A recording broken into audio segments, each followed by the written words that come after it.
Price Lord. உங்களை இந்த காலை நேரத்தில் பார்ப்பதில் மிகுந்த மகிழ்ச்சி அடைகிறேன். குறிப்பாக நம்முடைய சரீர ஆரோக்கியத்தை குறித்து வேதாகமம் என்ன கற்றுக் கொடுக்கிறது என்பதை நாம் கற்று வருகிறோம். கற்றுக்கொண்ட காரியங்களை உங்கள் வாழ்க்கையிலே நீங்கள் செயல்படுத்துவீர்கள் என்று நான் நம்புகிறேன். செயல்படுத்துவீர்கள் என்று சொன்னால் நிச்சயமாகவே அது உங்களுடைய சரீரத்துக்கும் ஆவிக்குரிய வாழ்க்கைக்கும் மனதுக்கும் மிகப்பெரிய ஒரு மாற்றத்தை, ஆசீர்வாதத்தை கொண்டு வரக்கூடியதாக இருந்திருக்கும். அதோடைய தொடர்ச்சியாக இன்றைக்கு ஒரு காரியத்தை நாம் தியானிக்க இருக்கிறோம். அதுக்கு ஒரு வேத வசனத்தை நான் வாசிக்க விரும்புகிறேன். சங்கீதங்களின் புத்தகம் 139 சங்கீதம் 14வது வசனத்தை நான் வாசிக்கிறேன். நான் பிரமிக்கத்தக்க அதிசயமாய் உண்டாக்கப்பட்டபடியால் உம்மை துதிப்பேன். நான் பிரமிக்கத்தக்க அதிசயமாய் உண்டாக்கப்பட்டபடியால் உம்மை துதிப்பேன். இன்றைக்கு நாம் தியானிக்க போகிற ஒரு காரியம் என்ன என்று சொன்னால், நமது உடலை பற்றிய தேவனின் பார்வை என்ன? God's view of our bodies.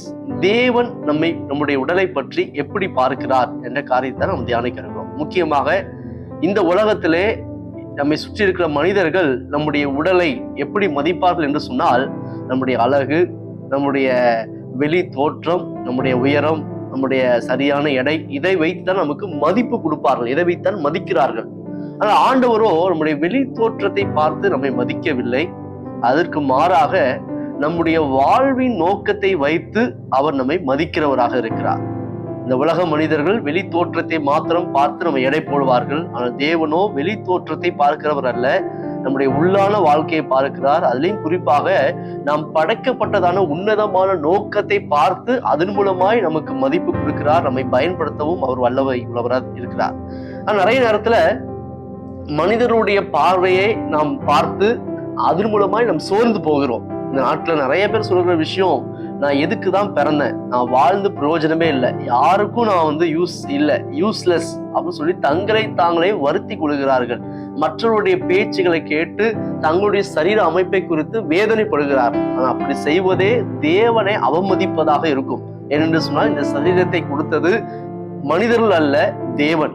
நான் ஏற்கனவே ஃபர்ஸ்ட் வீடியோலே சொன்னேன், இது தேவன் தந்த பரிசு. ஒருவேளை நீங்க ஹைட்டா இருக்கலாம், இல்ல குட்டையா இருக்கலாம், இல்ல கருப்பா இருக்கலாம், அல்லது வெள்ளையா இருக்கலாம், அல்லது எப்படிப்பட்ட உடல் அமைப்பை நீங்க பெற்றிருந்தாலும் அதுக்கு காரணம் மனுஷர்கள் அல்ல, தேவன்.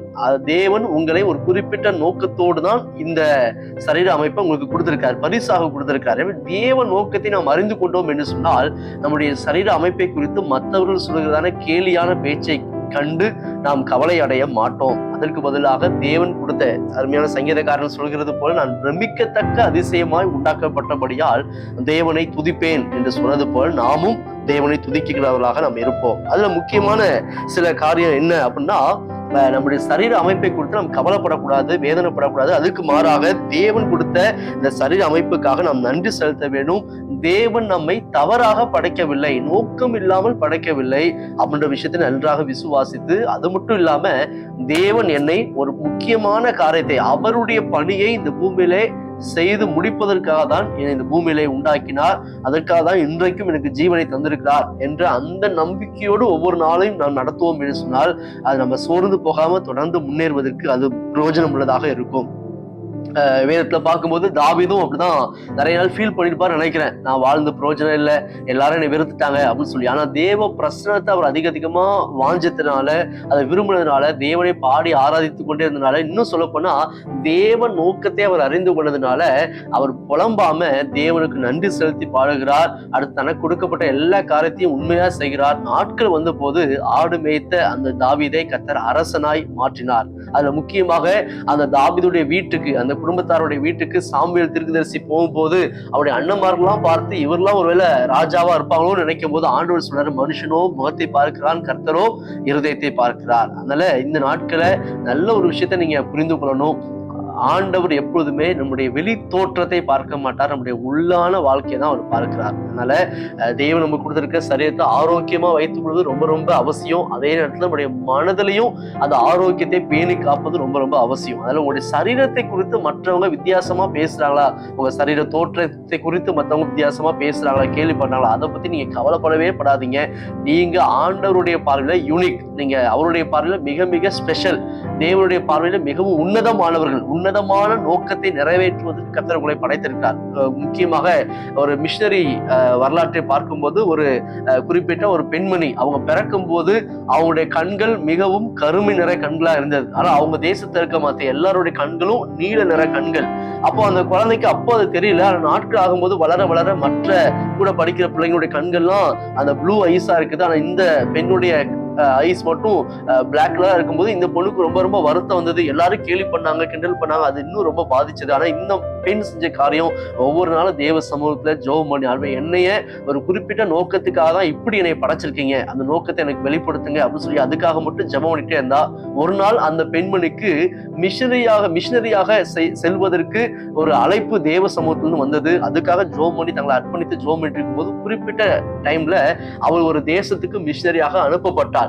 அப்படி அனுப்பப்படும் போது அந்த பிளைட் ஏறி அந்த தேசத்துல இறங்கின உடனே அவளுக்கு மிகப்பெரிய ஷாக். என்ன அப்படின்னா, எந்த தேசத்துல போய் ஊழியம் செய்ய அவள் தன்னை அர்ப்பணித்து வந்தாலோ அந்த தேசத்துல இருக்க எல்லாருடைய கண்களும் கருமை நிற கண்களாக இருந்தது. அதனால இவள் போகும்போது அவளை அந்நியமாக பார்க்காமல் அவளை தன்னுடைய ஜனத்தின் ஒருவராக மக்கள் ஈஸியாக அவளை ஏற்றுக்கொண்டார்கள். அதன் மூலமாய் மிகப்பெரிய ஊழியங்கள், மிகப்பெரிய தாக்கங்கள் அந்த இடத்துல நடைபெற்றது. அதுக்கப்புறம் தான் அந்த பெண்மணி ஆண்டவருக்கு நன்றி சொன்னால், எனக்கு நீல நிற கண்களை தராமல் கருமை நிறத்திலான கண்களை தந்ததுக்காக உமக்கு நன்றி என்று சொன்னார். இதே போல உங்களுடைய சரீர அமைப்பு எப்படிப்பட்டதா இருந்தாலும் மனிதர் பார்க்கிற விதமாய் தேவன் பார்ப்பது அல்ல.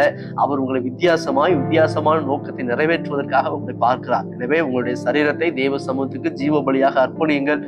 அவருடைய நோக்கத்தை நிறைவேற்றுவதற்கு உற்சாகமாய் உழையுங்கள். உங்கள் சரீரத்தை பேணி பாதுகாத்துக் கொள்ளுங்கள். கர்த்தர் உங்களையும் உங்கள் சரீரத்தையும் வல்லமையான காரியங்களை செய்வதற்கு அவர் பயன்படுத்த வல்லமையுள்ளவராக இருக்கிறார். கண்களை மூடி ஜெபம் பண்ணுவோம். நல்ல தகப்பனே, இந்த வார்த்தை கேட்டுக்கொண்டிருக்கிற ஒவ்வொருவரையும் கர்த்தர் ஆசீர்வதிங்க. நீர் உங்களுடைய பிள்ளைகளை ஒரு வித்தியாசமான நோக்கத்தோடு பார்க்கிறேன் என்பதை அவர் புரிந்து கொண்டு சந்தோஷமாய் தங்களுடைய பணிகளை செய்ய கர்த்தர் உதவி செய்யுங்க. இயேசுவின் நாமத்தில் ஜெபிக்கிறோம் நல்ல பிதாவே. ஆமென்.